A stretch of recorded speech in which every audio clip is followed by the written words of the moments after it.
Hola chicos, buenos días, buenas tardes o buenas noches, dependiendo de cuando vean el video. El video o la clase del día de hoy va hacia lo que es la negociación. En el canal hasta ahora nada más hay un video de negociación, este sería el segundo. En el otro video estuve hablando un poco sobre lo que es la definición de negociación, los estilos, la cultura de negociación, y esto es importante, porque nunca va a ser igual el tipo de negociación que yo llevo a cabo en Venezuela al que puedo llevar en Estados Unidos, al que puedo llevar en Inglaterra. Y en base a esa idea tengo que trabajar, ¿no? Tengo que formular una especie de estrategia. Yo en la Universidad José Antonio Páez trabajo un poco esto, y de hecho el video porque los chicos de la materia me pidieron que fuese cerrando un poco las cosas que hemos estado discutiendo.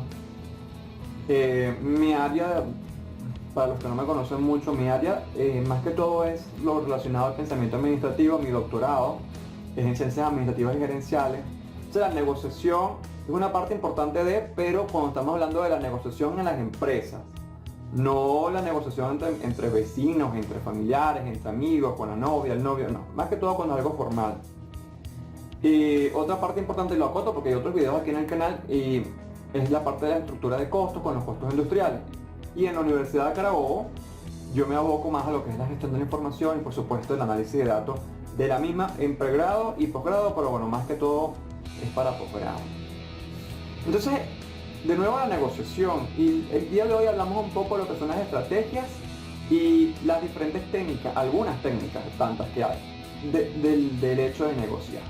Para ello, yo creo que es importante que comencemos con lo que es, a veces puede ser muy útil, pensar en el proceso introductorio, ¿no? Que no me tome desprevenido.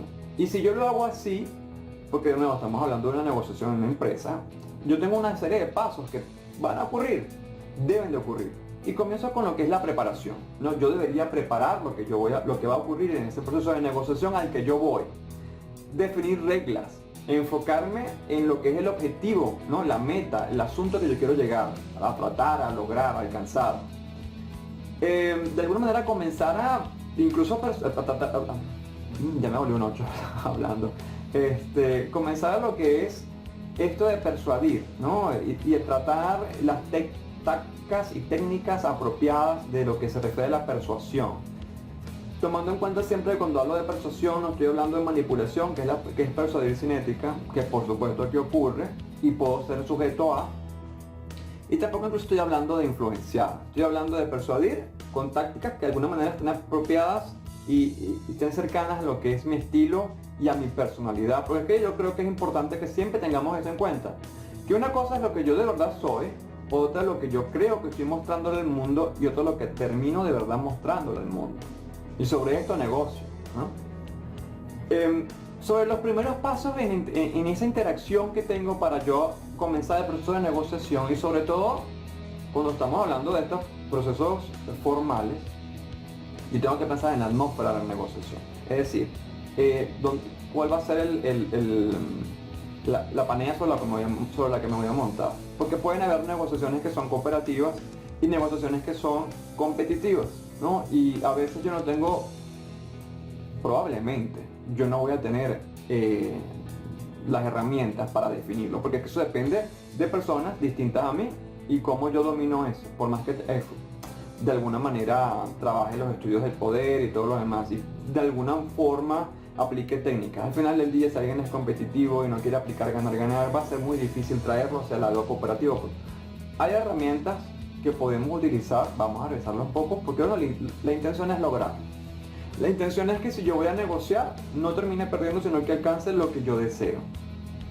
Entonces, en esa idea de interactuar, sobre todo en esa idea de cuando estoy conociendo a alguien o que estoy negociando con alguien, con otra persona que no tengo mucho trato o no he tenido trato, es importante entonces comenzar con ese intercambio de información, de puestos de trabajo, de profesión, de negocios en los que he estado, de las firmas de negocio, en fin. En esa etapa introductoria, entonces tú quieres, deberías querer al menos tener contacto personal, establecer confianza con la otra persona, con tu contraparte. Deberías de querer o tratar al menos de transmitir una actitud que sea cálida y cooperativa. Tratar a la otra persona con respeto, eso es primordial, es necesario, indistintamente donde tú estés. Si es una negociación formal, hay que tratarla con respeto. Y en ese punto entonces puede haber ciertos intentos para establecer esos poderes que tienen que ver de nuevo con lo que es legitimidad o incluso popularidad, ¿no? ¿Por qué no? El comportamiento, el lenguaje corporal, las afirmaciones verbales, esas son pistas, ¿no? Que de alguna manera me permiten determinar sobre la actitud de la persona en la negociación.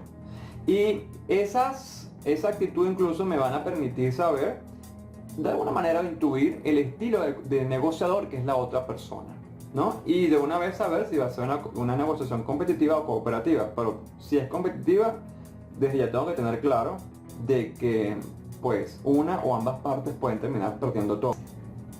Si una de las partes de las que estoy hablando de alguna manera tiene un tono competitivo, mientras la otra busca algo cooperativo, entonces lo primero que tienes que buscar al negociar es esa atmósfera de la que estoy hablando, para ver qué es lo que va a prevalecer, ¿no?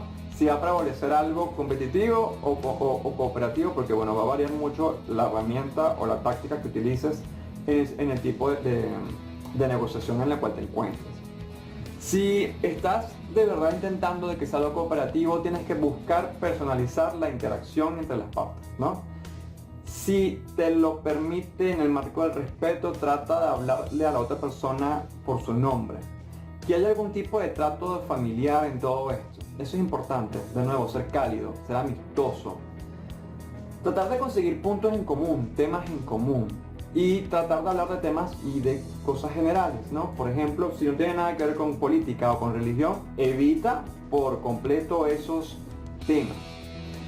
Vete a hablar del clima, de la ciudad, de cualquier cosa menos de puntos en los que pudiese incluso llegar a ofender a la otra parte sin saberlo, sin tener idea o sin querer hacerlo. Menciona, ¿por qué no?, desde un primer momento la necesidad de encontrar una solución que sea justa y equitativa, ¿no? Busca, de repaso, revisa el entorno y ve si el mismo está estructurado para acentuar o no un ambiente que sea competitivo. De ser ese el caso y decir si es lo que tú no quieres, porque tú pudieses ser justamente negociar competitivo y es lo que tú estás buscando. Bueno, ok, ya es otra historia. Pero si es lo que estás evitando y determinas que el ambiente físico está estructurado para intimidar o acentuar ese ambiente competitivo, párate. Camina, busca otros asientos, cámbiate de lugar. Algunos ejemplos de este tipo de ambientes o de entornos que pueden ser incómodos y seguramente psicológicamente desequilibrados son, por ejemplo, las diferencias de altura en las sillas. O un caso bastante práctico, o no práctico, pero sí fácil de ubicar, es cuando, por ejemplo, tu contraparte se sienta en un lugar donde detrás de tiene luz de sol brillante. Entonces esa luz de sol, o cualquier luz, pero normalmente es la luz de sol, ¿no?, o para ser un poco más natural, hace que tú te encandiles y que no puedas ver a la otra persona la cara, no puedas ver los ojos, no puedas ver bien la gesticulación que tiene.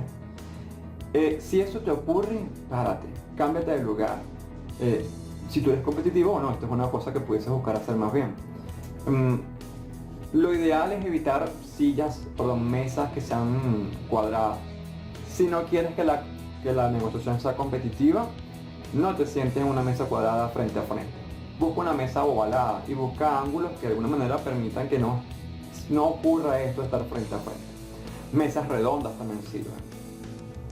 Y bueno, de nuevo, busquen esos ángulos encontrados que propicien una atmósfera cooperativa. Esto es bien importante. Las posiciones de confrontación directa en lados opuestos de la mesa cuadrada, mire, compadre, siempre va a ser una tendencia hacia lo que es la competición. Y recordemos eso, de cuando estamos en este tipo de negociación podemos lograr, incluso así como podemos ganar, podemos llegar a perder todo. Un entorno cooperativo requiere que las partes perciban igualdad en las condiciones, en las posiciones. Debe de cuidarse de no intimidar y no dejar intimidar por cualquier entorno físico. Y si la actitud de la otra persona de alguna manera cambia, entonces, bueno, trata de que sea consecuente a lo que tú necesitas, a lo que tú esperas. Y entonces, si es así, procede. Sin embargo, bueno, es una negociación. Siempre tienes que mantener la guardia. Tienes que estar claro que la otra persona puede seguir viendo la situación como una competencia. Y quizás tengas que controlar, me imagino yo, tus reacciones entre estas diversas tácticas que pudiesen ser incluso intimidantes o manipuladoras, porque como comenté, tú puedes estar en un ambiente ético, pero eso no garantiza que la otra persona o tu contraparte también esté en un ambiente ético. Muy bien. Si es el caso, bueno, usted tiene que de alguna manera hacer un esfuerzo y continuar para haciendo tácticas, utilizando tácticas que estén diseñadas en enfatizar que tú posees algo que la otra persona necesita. Bueno, asumiendo que tengas ese rol, ¿no? Y entonces de nuevo tratar de cambiar o de transformar la actitud de tu contraparte. Muy bien. Vamos a concentrarnos en el contenido. Vamos a tratar de que si la actitud de la otra persona no cambia para coincidir con tu actitud, entonces tienes que dar por terminada la negociación. Y de una vez tienes que fijar esta noción o esta idea de si la terminaste y ya, o si vas a dejar el espacio abierto para que el día de mañana sea retomada la negociación. Todos estos elementos tienes que previamente haberlos de alguna manera estudiado y previsto, con la idea de que luego no tengas una especie de angustia mental pensando que hubo una especie de fracaso. No, porque ya tú lo tenías todo previamente estipulado. Ok, sobre las tácticas, hay muchísimas, pero yo voy a comentar algunas. La primera es preguntar. Es importante tener tanta información como puedas y tan pronto sea posible, ¿no? Preguntar lo que tu contraparte desea, lo que tu contraparte quiere, ¿no? Y saber sobre todo sus planes, tratar de averiguar sus planes para ver si de alguna manera difieren de los tuyos. Y así determinar si eso de alguna manera te perjudica o no. Muy bien. Otra táctica sería hacer la primera oferta. Esta es una pregunta que tenés que hacer, ¿no? ¿Quién va a hacer la primera oferta? Mi recomendación, nunca hagas la primera oferta, a menos que sea inevitable. Porque si lo haces, entonces estás permitiendo que tu contraparte de alguna manera obtenga información que no tienes por qué dar, ¿no? Entonces evita hacerlo. Trata de que sea la otra persona la que la haga y así obtienes tú más bien esa información. Sobre comenzar por lo alto, o sea, negociando a lo alto o a lo bajo, pues, bueno, eso depende de verdad de la situación, pero la recomendación que te puedo hacer es evitar los extremos y trata de negociar dejando un margen de posibilidad. Porque si tú inicias con la posición de que crees, o sea, de que vas a entregar o a ofrecer lo mejor, ¿cuál va a ser el margen luego para seguir negociando? Entonces evita eso, evita las posturas extremas, que será la siguiente táctica. En las posturas extremas, estas realmente muy rara vez funcionan. Y sobre todo cuando estás tratando, en caso de que estés tratando con un negociador que de alguna forma sea experimentado, ¿no? Si tu contraparte tiene una postura que es extrema o que de alguna manera tú ves que la está exagerando, entonces, mira, yo creo que no repliques, ¿no? Esa es una técnica o una táctica competitiva y que está diseñada para hacer o forzar, mejor dicho, más que hacer, forzar a la otra parte a hacer un movimiento. Y es posible que eso ocurra incluso en cualquier etapa de la negociación. O sea, no muerdas el anzuelo y salte de eso. Un buen ejemplo, cuando te digo que no muerdas el anzuelo, es cuando, no sé, una chica, una mujer te pregunta si está gorda. Mira, eso es trampa. Trampa, eso no se responde. Entonces, en este caso de posturas extremas, tampoco, usted no caiga en esa trampa y sálgase de esa negociación. A un estudiante me preguntaba, profesor, pero ¿y cuándo hay que salirse de la negociación? Bueno, mira, vamos justamente a llegar allá. Cuando tú estás viendo, por ejemplo, o cuando tú ves que las tácticas que están aplicando no van de la mano con lo que tú quieres, no van de la mano con lo que tú alcanzas, tú estás en todo tu derecho de pararte. No aceptes que alguien elija o decida por ti. No, evita que eso ocurra. Hay una táctica que se llama renuencia. Esta táctica es esa idea de parecer vacilante, ¿no? A la hora de entablar una negociación, por supuesto.